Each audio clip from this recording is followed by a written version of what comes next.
you shouldn't have listened.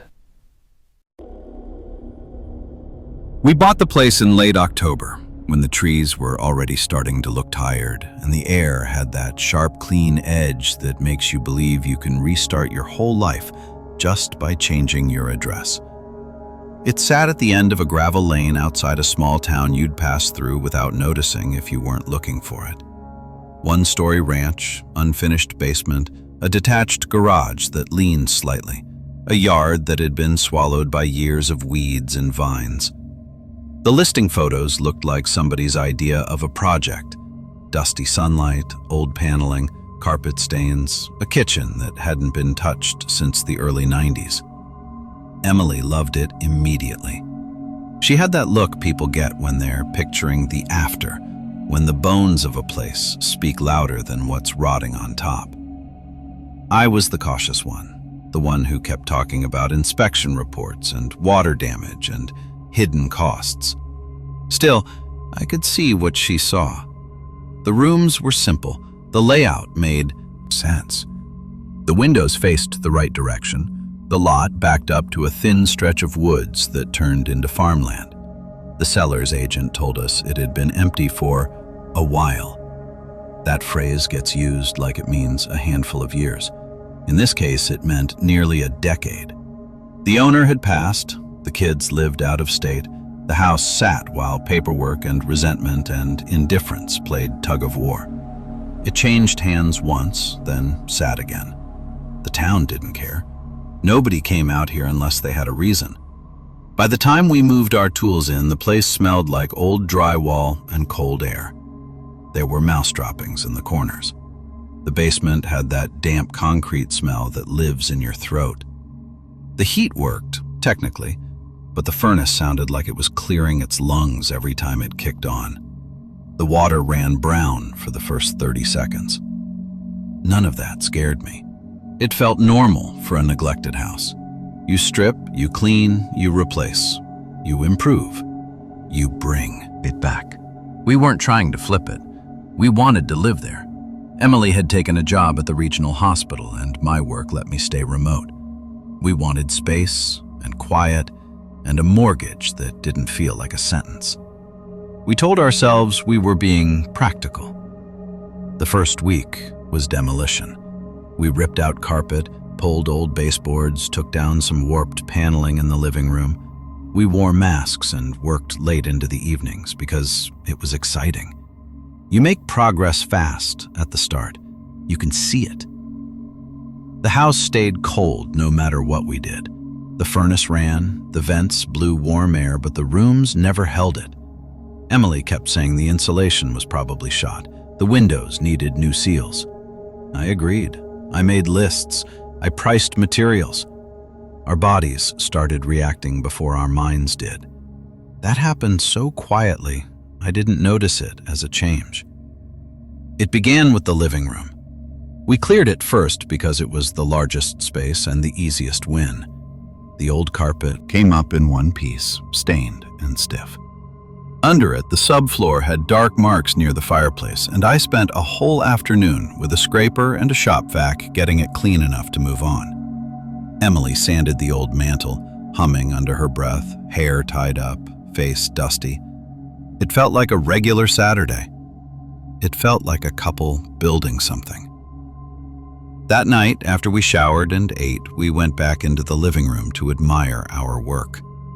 The room looked different. Bigger, lighter. You could hear the house more clearly without carpets swallowing every sound. I stood there for maybe 5 minutes, hands on my hips, and my lower back started to tighten. It was the kind of tension you'd blame on lifting, on bending over all day. I rolled my shoulders and stretched. The feeling eased a little. Emily complained about her calves. We laughed, called ourselves out of shape. We went to bed. The next morning, my back felt worse. Not pain, exactly. A deep tightness along the spine, like my muscles had stayed braced all night. When I stood up, my posture went stiff automatically. Emily moved like she was older than she was, rubbing her thighs. We worked anyway. We had momentum. Momentum is a drug. The first room we fully finished was the guest bedroom. It had been the least damaged, and we wanted one clean space in the house so we could stop living around stacks of materials.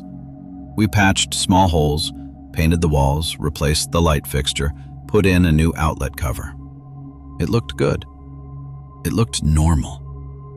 The day we moved the bed frame in, Emily stood in the doorway and smiled in a way that made me feel proud.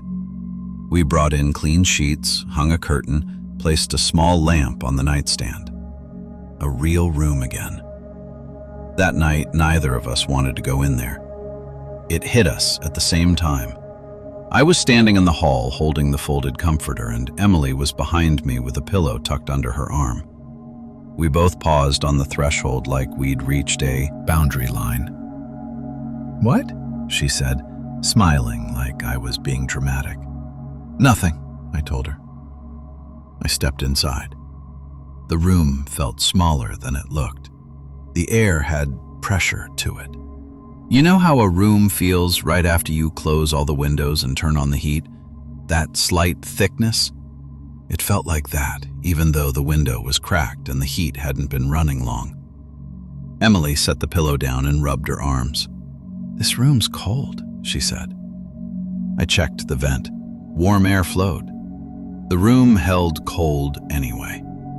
We turned the lamp on. The light looked clean and bright against the fresh paint. It should have felt satisfying. My shoulders rose without me choosing it. My neck tightened, my jaw clenched. Emily kept shifting her weight. She stepped back into the hall and let out a breath like she'd been underwater. I stayed inside another minute, trying to convince my body to settle. The feeling did not ease. We didn't say anything about it. We went back to our own bedroom, the one still half finished with paint samples on the wall and boxes on the floor. It felt easier to breathe in there.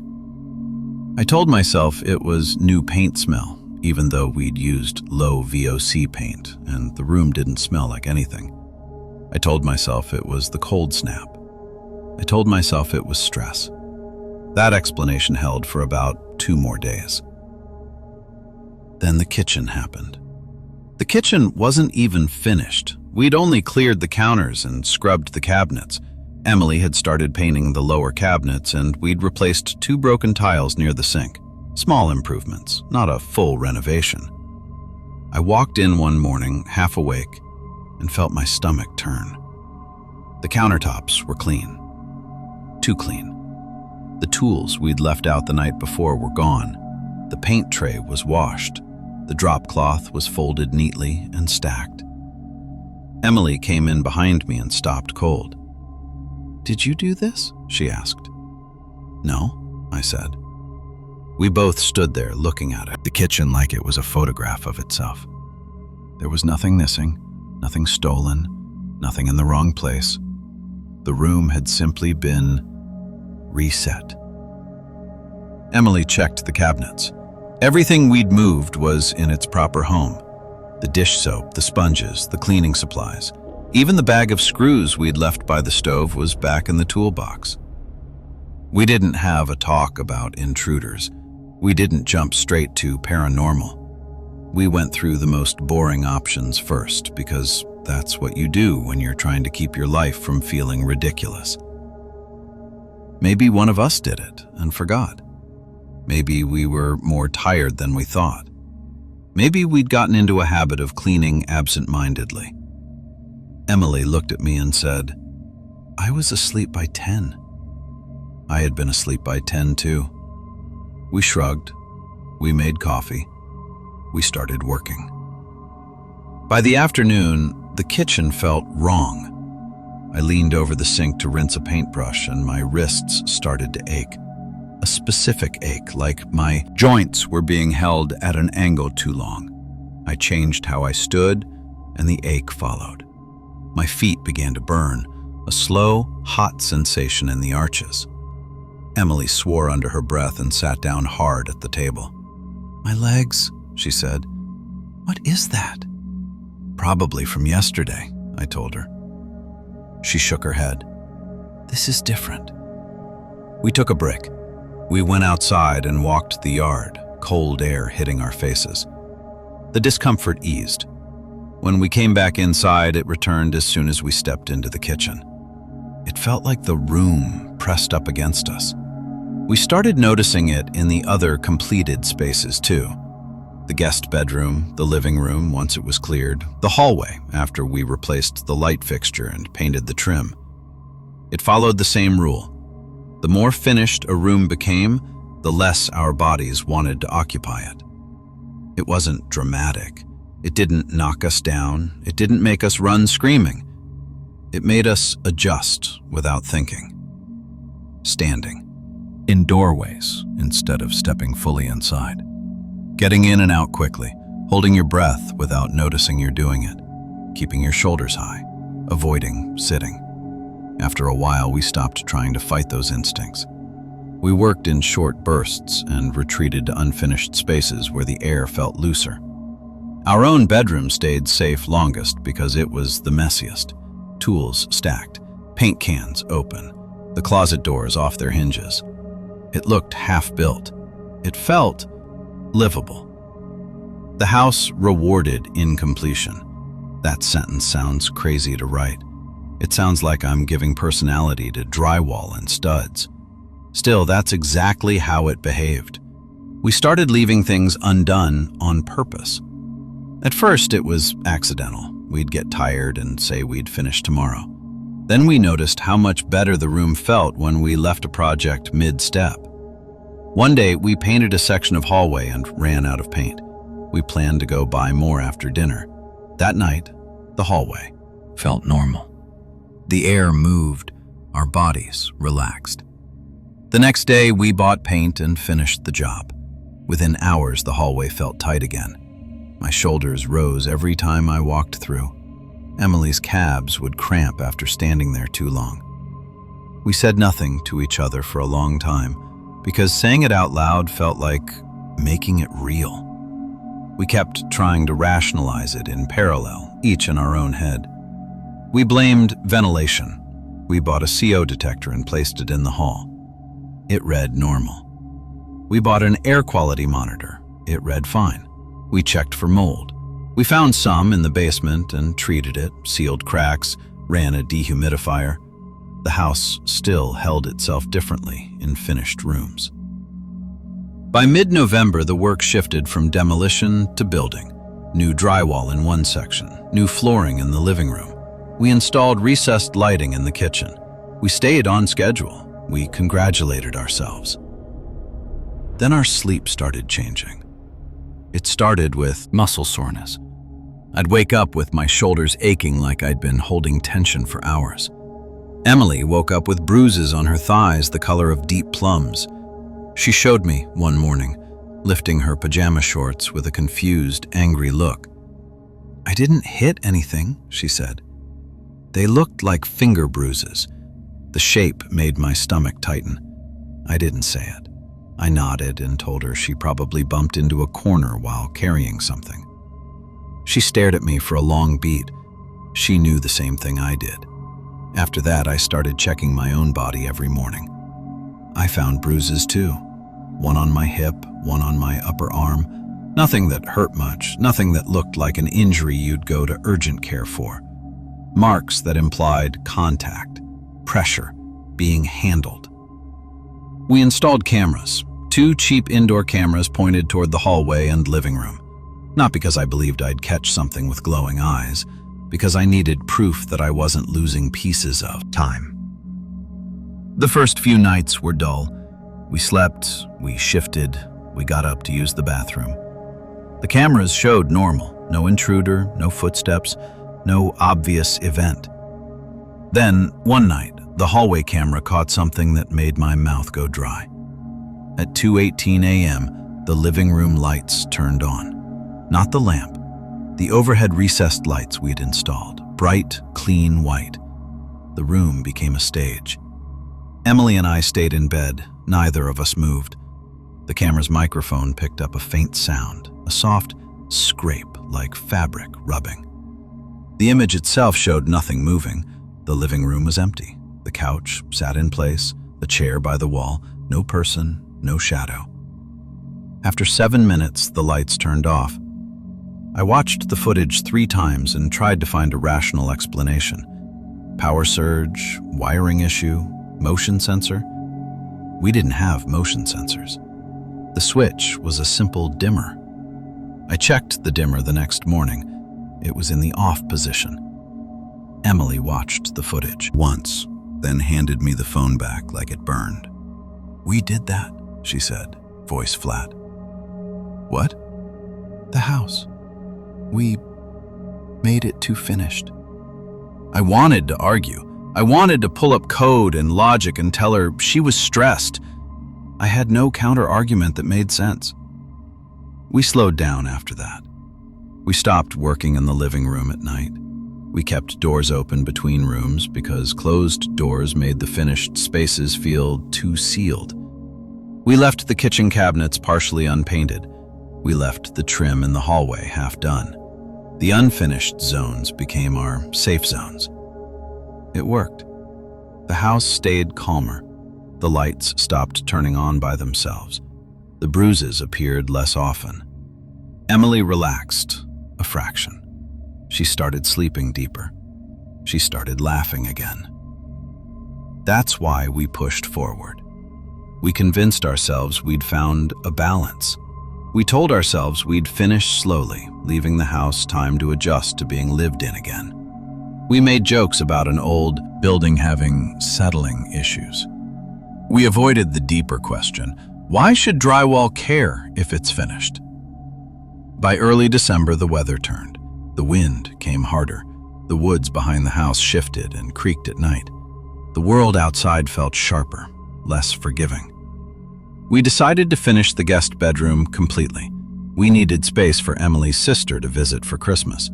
We wanted one room that looked normal for guests so we could pretend we were normal too. We painted the last wall. We installed the new baseboards. We set the bed in place, made it with fresh sheets. We hung art on the wall. We vacuumed until the carpet lines looked straight.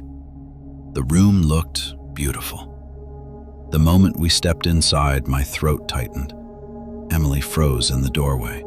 Her eyes darted around the room as if she expected something to jump out of the closet. The closet was empty. The windows were shut tight. The heat vent blew warm air. "Do you feel that?" she asked. I nodded. I didn't want to speak. Speaking felt like offering something. We backed out of the room at the same time, like the air in there was sharp and we'd cut ourselves on it. That night, the hallway camera caught movement for the first time. The footage showed the hallway empty. The guest bedroom door was closed. Our bedroom door was closed. The living room was dark. At 3:06 a.m., the guest bedroom doorknob turned slightly, just enough to wiggle. The door did not open. The doorknob turned again. Then the hallway light turned on by itself. The doorknob stopped moving. Nothing else happened. I watched that clip in the morning, jaw clenched so hard my teeth hurt. Emily sat at the table and stared into her coffee. "We're done," she said. I didn't argue. I wanted to leave so badly I could taste it.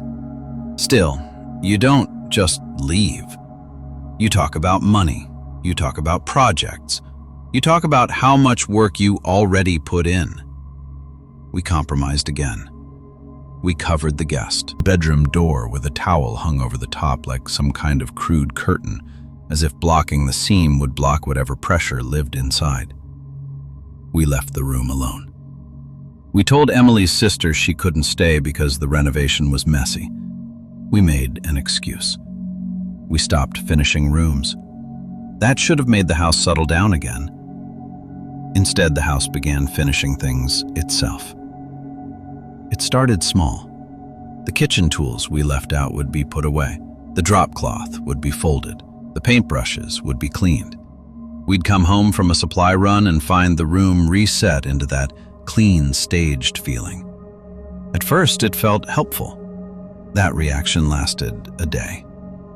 Then it started feeling like our presence was being corrected. We tried to disrupt it. We left a screwdriver on the counter and put a small piece of tape beneath it, marking its position. The next morning, the screwdriver was in the toolbox, and the tape was peeled off and stuck to the side of the trash can. We left a roll of masking tape in the middle of the living room floor. The next morning, it was on the paint tray, perfectly aligned, and the paint tray had been moved 2 feet to the left. We did not hear anything at night. We did not catch anything on camera. The change occurred between frames. Between moments, the cameras didn't register as motion. I started checking the timestamps with a kind of sick obsession. I wanted to find the minute where the house shifted. The footage skipped in little digital ways that made it impossible to trust. Nothing obvious, tiny glitches, compressed seconds. Emily stopped watching the footage entirely. She started sleeping with her hands under the pillow, shoulders tense. Her bruises returned. So did mine. Worse than that, we began feeling the physical pull of finished spaces even when we were not inside them. I'd be working at my desk in our messy bedroom, and my neck would start to stiffen. My shoulders would rise, my jaw would tighten. A faint ache would develop in my calves. I'd stand up, walk into the hallway, and feel the ache ease as I moved closer to the finished guest bedroom. It felt like relief. It felt like my body had been waiting to be in the right place. Emily experienced it too. She'd be doing laundry in the basement and come upstairs with her face pale, saying her arms felt heavy. She'd drift toward the guest bedroom door without realizing it, hand hovering near the knob like she expected it to open. We stopped leaving that door closed. We left it open, hoping that breaking the seal would break the pressure. The room stayed tight anyway. The first time I stepped fully inside that finished room after leaving it alone for weeks, my body reacted before my thoughts. My spine straightened, my shoulders pulled back, my feet planted evenly on the floor. It felt like posture correction, like being adjusted into alignment, like a physical suggestion that my body accepted. I stood there, staring at the far wall, and couldn't move for a moment. Emily stood in the doorway and whispered my name. The sound of her voice broke the hold. I shook my head, stepped backward, and the room released me like it had never held me. We stopped saying the word finished after that. We used other phrases. Done for now. Good enough. Leave it. We lived in a half-renovated house through Christmas. We kept telling ourselves we'd push through in spring. We told ourselves winter made everything feel heavier, more claustrophobic. We told ourselves we were being dramatic. The house responded in January, after the first deep freeze. We woke up one morning and the living room floor was covered in fine white dust. Not snow, drywall dust. It lay in thin drifts, like flour.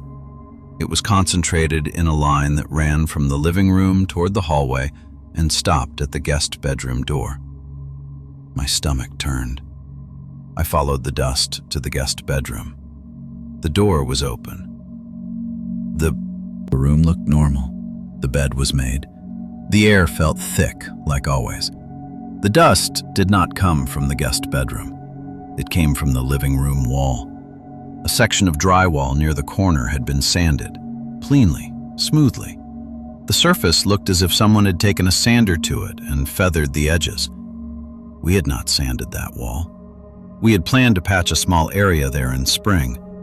Emily touched the wall with her fingertips, then pulled her hand back quickly like the surface was hot. On the floor beneath the wall, a small crescent-shaped pile of dust sat like a signature. I checked the cameras. The cameras showed nothing. At 2:41 a.m., the living room lights turned on again. The room lit up bright. The wall showed in the frame. For 9 minutes, the camera recorded a still room and a clean wall. At 2:50 a.m., the camera glitched. 1 full second of static. Then the image returned. The wall was sanded. The lights turned off at 2:52. The house had done work while we slept. Emily cried that morning, not loud sobbing, quiet, angry tears she wiped away like she was embarrassed. "We're waking up in a job site," she said. "Something is working in our house." I wanted to call the police. I wanted to call a contractor. I wanted to call anyone who could make this a normal problem. Then I remembered the doorknob turning without a hand, the lights turning on without a switch, the way our bodies drifted toward finished rooms like something was pulling us by the spine. Calling the police would get us questions we couldn't answer. We stopped sleeping in the bedroom. We started sleeping in the basement for a week, thinking being closer to concrete and pipes might ground us. The basement felt cold and open. The house noises traveled down there more clearly. The pressure eased. Upstairs, the work continued. We found small changes every morning. A baseboard installed in the hallway where we hadn't installed it. A section of trim painted where we'd left it bare. A cabinet door rehung, aligned perfectly. It always looked professional. Too clean, too even. Emily and I stopped doing work at all. We stopped bringing in supplies. We stopped talking about the renovation. We tried to live around the house as if it would stop if we stopped participating. The house did not stop.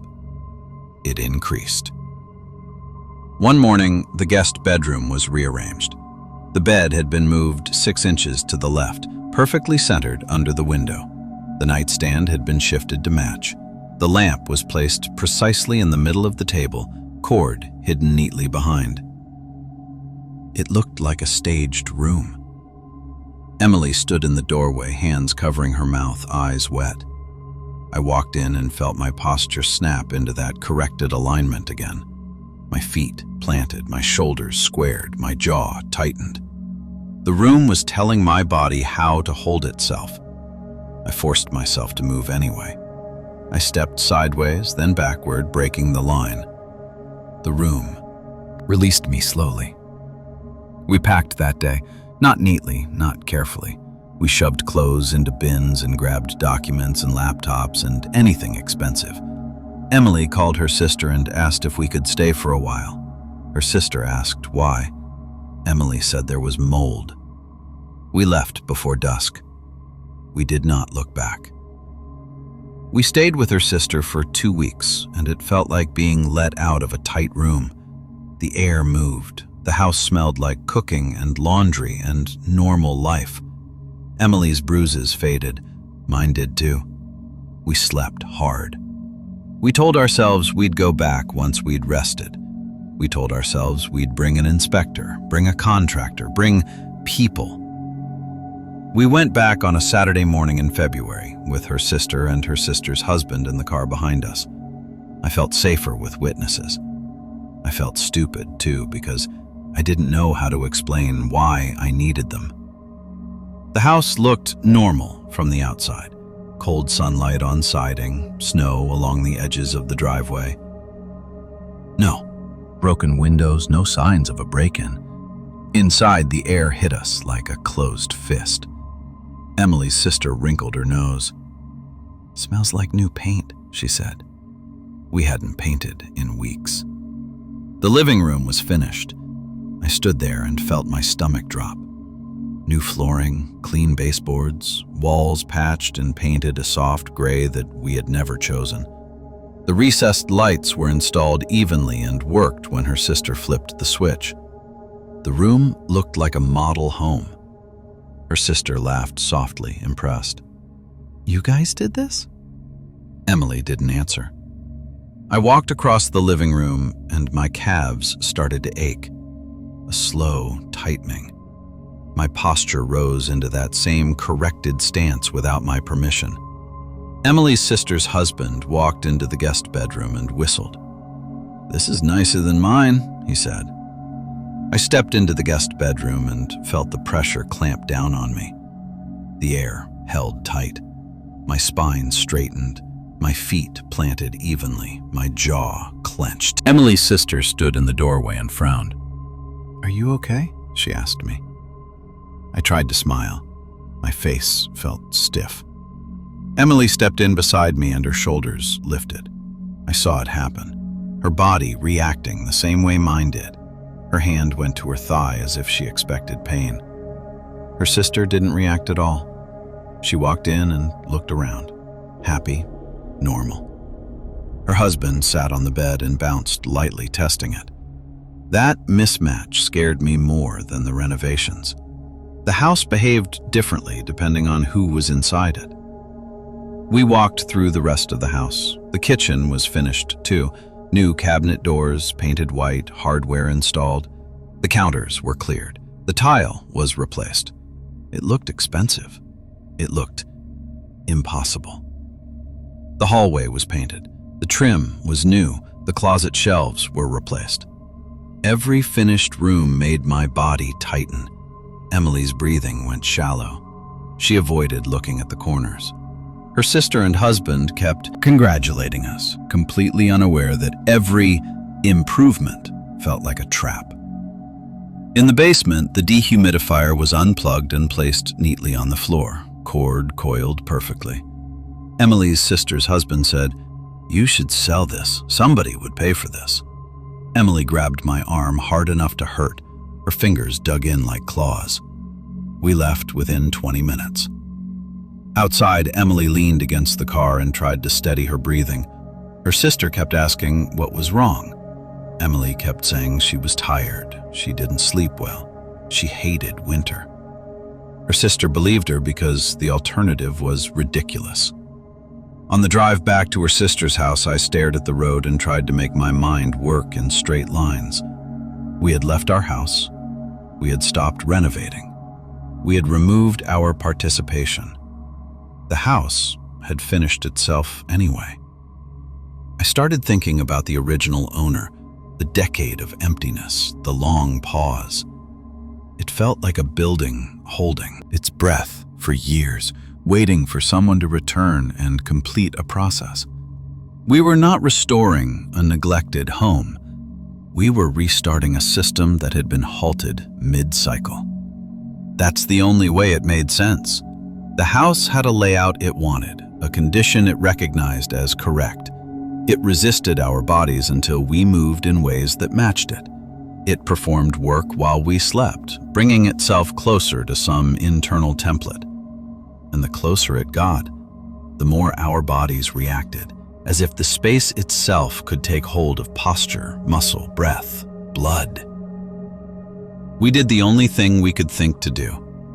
We put the house back into disorder. We returned a week later with a trailer full of junk. Not our junk. Things from Emily's sister's garage, old furniture she was planning to donate anyway. Boxes of random items, mismatched chairs, a broken lamp, a carpet remnant, paint cans we didn't need. We didn't tell her sister what we were doing. We said we needed to store things. We unlocked the door, and I felt that pressure again immediately, like the house recognized our return. We carried junk inside and placed it poorly. We leaned chairs at odd angles. We piled boxes in doorways. We dragged the old carpet remnant into the living room and left it half-rolled, crooked. We opened cabinets and left them ajar. We left tools on counters. We smeared a small amount of dirt on the clean floor. We made the rooms look lived in the messiest way possible. While we did it, my body slowly eased. My shoulders dropped, my jaw unclenched. Emily's face looked less strained. The house felt looser. The air moved again. That alone confirmed everything. The house tolerated disorder. It tightened around completion. We left the junk there and drove away, sick with relief and disgust. For 2 days, we allowed ourselves to believe we'd found the solution. We told ourselves we'd keep the house messy forever, live in controlled chaos, keep the place from becoming ready. On the 3rd day, the house began cleaning around the mess. We returned and found boxes stacked neatly, chairs placed upright, the carpet remnant rolled tight and pushed against the wall. Cabinet doors closed. Our disorder had been corrected. Emily picked up a box and her hands shook. We checked the cameras again. We replaced the memory cards. We set them to record continuously. No motion detection, no skipped triggers. That night, the cameras recorded a finished living room, a crooked carpet remnant, and a pile of boxes. At 1:12 a.m., the lights turned on. For 14 minutes, nothing moved. Then the footage glitched. Not static, a smooth blur like the camera's focus was taken away. 5 seconds of blurred image, then clarity returned. The boxes were stacked neatly. The carpet remnant was rolled. The chairs were upright. The cabinets were closed. No footsteps, no figure, no hand. The work happened inside the blur. Emily watched the clip once and walked out of the room. I heard her retching in the bathroom. After that, we stopped trying to win. We called a realtor and listed the house as is, fully renovated because that was the only way to describe it. The realtor came out and walked through and praised the craftsmanship. He asked for the name of our contractor. I told him we did it ourselves. He told me we had talent. We signed paperwork in a kitchen that felt too clean and watched him smile like our nightmare was a blessing. We did not disclose our experiences. There was no form for it. There was no phrase you could write that wouldn't make you sound unstable. The house sold quickly. A young couple from the city, excited and full of plans. They asked us about the neighborhood, about the woods behind the yard, about the basement. They talked about kids. They talked about a dog. They told us they loved the open feel. Emily smiled politely and kept her hands in her pockets so nobody would see them shake. On closing day, we walked through the house one last time to make sure we'd cleared our belongings. The rooms looked perfect. Too perfect. The living room rug lay flat and centered. The couches we'd brought in for staging sat at exact angles. The guest bedroom bed was made, corners crisp. The kitchen counters were empty except for a single bowl of fake fruit the stager had placed. My body reacted anyway. Tight shoulders, locked jaw, feet planted too evenly. The house recognized itself. Emily stood beside me and whispered, "We should leave something." "Like what?" I asked.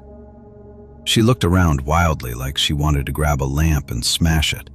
Her eyes landed on the coat closet. She opened it and stared inside. The shelves were clean, perfectly aligned, empty. Emily reached in and removed one small thing we'd missed, an old paintbrush, dried stiff, wedged behind the shelf bracket. She held it like it was a relic. Then, without looking at me, she set it on the closet floor and shut the door. "That," she said quietly, "something unfinished." We walked out. We moved into an apartment in a busier town after that. Smaller, louder, more normal. We left our belongings half unpacked for weeks because we couldn't stand making the space feel complete. We lived with boxes stacked by the wall and a chair that never got pushed in. Emily went back to sleeping through the night. My bruises disappeared. Our bodies stopped bracing for rooms that pressed back. Life regained its dull edges. Then one Sunday afternoon in March, Emily decided to hang pictures. She'd been talking about it for days, making the apartment feel like ours. She laid frames on the floor, measured spacing, marked the wall with pencil. I watched her work and felt my throat tighten. The room looked good as the frames went up. Balanced, intentional, completed.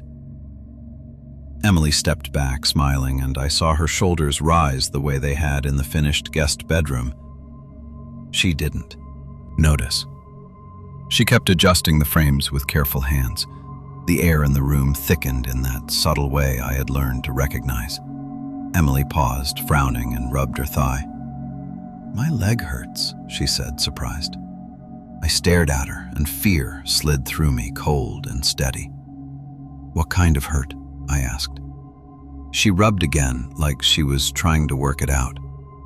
Like pressure. Like I stood weird.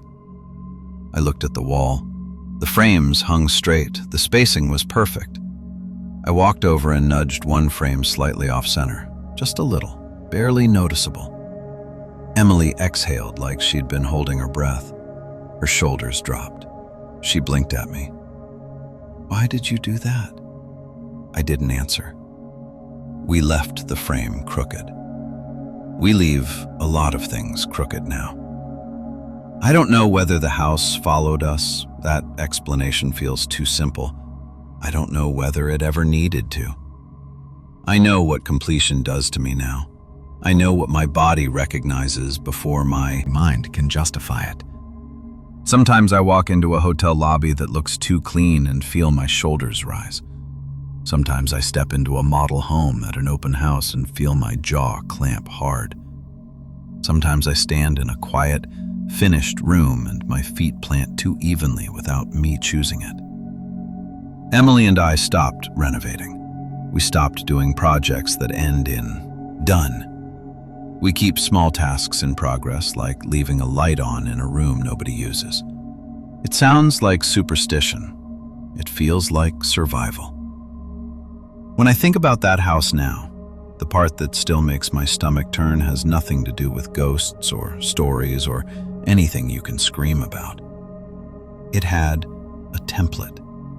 It had a preferred arrangement. It had an idea of what ready looked like. We thought we were restoring a home. We were preparing a space that had been waiting to be used again, and it knew exactly what shape it wanted us to take once the work was complete. I took the job because it was quiet work and because nobody else wanted it. That should have been the first warning, but when you're trying to reset your life, you interpret absence as peace. I was 34, recently separated, newly sober, and tired of jobs where people watched you all day. The posting described the position as overnight facilities caretaker for a historic municipal building. 4 nights a week, solo shift. Mostly walking, logging, making sure nothing flooded or caught fire. The building itself was one of those places everyone in town knew without really knowing. A stone civic hall built in the late 1800s, used for decades as a courthouse, then offices, then storage. It sat on the edge of the old district, close enough to Main Street to feel public, far enough away that it went dark early. During the interview, the facilities manager kept calling it low impact. "No surprises," he said, "just routines." I asked why the previous caretaker left. He smiled in a way that wasn't reassuring. "Burnout," he said. "Night work does that." My first night started at 9 p.m. The building felt empty in the honest way empty places do. No pressure, no heaviness, just cooled air, stone walls, and the echo of my own steps. The main hall lights stayed dimmed after hours, leaving pools of light along the tiled floor. Offices lined the perimeter, their doors locked, plaques tarnished with names nobody recognized anymore. I carried a clipboard with a checklist and a small flashlight I didn't really need. The security system was updated recently. Cameras in the lobby and hallways, motion sensors tied into a monitoring service downtown. My job was to walk the floors every hour and log anything out of place. The checklist was already filled out when I arrived. That confused me for about 3 seconds before I assumed it was a template copy. I crossed out the initials at the bottom and wrote my own. It felt satisfying, like taking ownership. At 10 p.m., I did my first round. Nothing moved, nothing sounded wrong. The building creaked the way old stone does, slow and patient. I logged temperatures, checked doors, tested a fire alarm panel. At 11 p.m., my phone buzzed, a text from an unknown number. "You're early tonight." I stared at it longer than I should have. I replied, "First shift." The reply came almost immediately. "Right, forgot." I typed, "Who is this?" The typing indicator blinked for several seconds, then vanished. No reply. I assumed it was a wrong number or a coworker mixing up shifts. I added a note to my logbook. Received unknown text, likely error. At midnight, I did my second round. This time, I noticed something small. The bulletin board near the records office had a new flyer pinned to it. I was sure it hadn't been there earlier. It was a simple white sheet, typed text, no graphics. Overnight maintenance. Please initial after each round. Beneath it was a grid of times. 10, 11, 12, 1, 2, 3. The first 3 slots were initialed, not by me. The handwriting was tight and angled, pressed hard enough to leave grooves in the paper. I stood there longer than necessary, listening to the building breathe through vents and old ducts. The cameras were visible in the corners, red LEDs steady. I took the flyer down and folded it. I didn't throw it away. That felt wrong. Even then, I put it in my jacket pocket. When I reached the security desk, my phone buzzed again. "You missed the board," the message read. My fingers hovered over the screen. I didn't reply. I finished my round early and sat at the desk, staring at the monitors. The feeds showed empty hallways and stairwells. No movement, no people. At 12:30 a.m., I checked the incident log stored on the shared drive. It went back years. Most entries were mundane: leak under sink, motion sensor false alarm, door latch adjusted. Then I noticed something off. Tomorrow's date already had entries, not placeholders, full notes.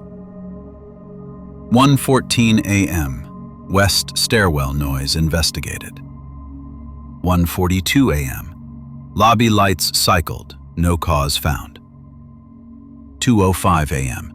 Caretaker reported nausea, stepped outside. The author initials matched the handwriting on the flyer. I leaned back in the chair and laughed once, sharp and nervous. It felt like a prank, some bureaucratic joke, someone messing with the system. I checked the file properties. Created yesterday. Modified yesterday. No access logs. At 1 a.m., my phone buzzed again. "You'll want the jacket." I stood up so fast my chair skidded. "What jacket?" I said aloud, the sound of my voice echoing strangely. The building didn't answer. I pulled the folded flyer from my pocket and unfolded it. The next time slot, 1, was blank. I initialed it. The second I finished writing, a wave of relief passed through me. Physical relief. Like I'd been holding tension in my chest without realizing it. That scared me more than the messages. At 1:14 a.m., the west stairwell made a noise. Not loud. A scraping sound, like something heavy being dragged slowly. I checked the monitor. The stairwell camera showed nothing moving, just the pale curve of stone steps. I went anyway. The sound stopped before I reached the door. I logged it. At 1:42 a.m., the lobby lights flickered once, then steadied. I watched it happen on the monitor and in real life through the glass. I logged it. At 2:05 a.m., I felt sick. The nausea came on suddenly, a hot wave that made my mouth fill with saliva. I stepped outside into the cold air and leaned against the stone wall, breathing until it passed. I logged it. When I returned to the security desk, the next entry was already written in the incident log. 2:18 a.m. Caretaker returned inside. I didn't sleep after that shift. The next night, I arrived 10 minutes later on purpose, testing whether the building would notice. At 9:10 p.m., my phone buzzed. "Traffic?" the message read. I didn't reply. Inside, the flyer was back on the bulletin board. Fresh copy, new initials already filling the 10 o'clock slot. The checklist on my clipboard was filled out again. This time I didn't cross anything out. I just followed along. People at the facilities office started reacting to me strangely during the day. Not hostile, careful, like they were managing around something delicate. "You good?" one of them asked when I grabbed coffee. "Yeah," I said. "Why?" She hesitated. "You seemed tired yesterday." I wanted to say I'd only worked one night. I wanted to point out the impossible familiarity. I didn't. By the end of the week, coworkers were warning me about things that hadn't happened yet. "Careful in the stairwell tonight," someone said casually as I passed. "The lobby lights act up after midnight," another mentioned. When I asked how they knew, they shrugged. "History," they said. The incident logs kept filling themselves in, not with disasters, with anticipation. Small bodily reactions, minor disruptions, things that felt inevitable once you read them. The worst part was how my body responded when I followed the schedule. The tightness eased, the nausea faded, the headaches stayed manageable. On the one night I tried to ignore it, skipped initialing the flyer, delayed a round, the building felt wrong. People noticed. The security company called to ask why I hadn't checked in. The facilities manager emailed, concerned. At 3:12 a.m., I vomited in the sink. The log updated itself. I stopped fighting after that. I initialed when expected. I walked when expected. I stepped outside when expected. I became predictable. The cameras never showed anyone else. The messages never signed a name. The logs never explained their source. On my 10th shift, I found a new page taped beneath the flyer. Caretaker transition notes. It listed things I recognized. Resistance period lasts approximately 3 to 5 shifts. Compliance reduces physical symptoms. Caretaker adapts fastest when routines are accepted. At the bottom was a line I hadn't seen before. Once anticipation becomes internal, external prompts are no longer required. That night, my phone didn't buzz at all. I still did everything on time. I knew when to move without being told. I quit 2 weeks later, gave notice, blamed anxiety. The facilities manager nodded like he'd expected it. He didn't ask questions. On my final shift, I left the flyer blank. I didn't initial anything. As I walked out at dawn, my phone buzzed one last time. Next caretaker arrives Monday. I didn't go back. Months later, I ran into one of the facility staff at a grocery store. She asked how I was sleeping. I told her, better. She smiled, relieved. Good, she said. You weren't supposed to stay long. I asked what she meant. She frowned, confused. Everyone knows that, she said. The building doesn't keep people, it teaches them. I still wake up some nights knowing exactly what time it is without checking a clock. My body learned the schedule. The building let me go.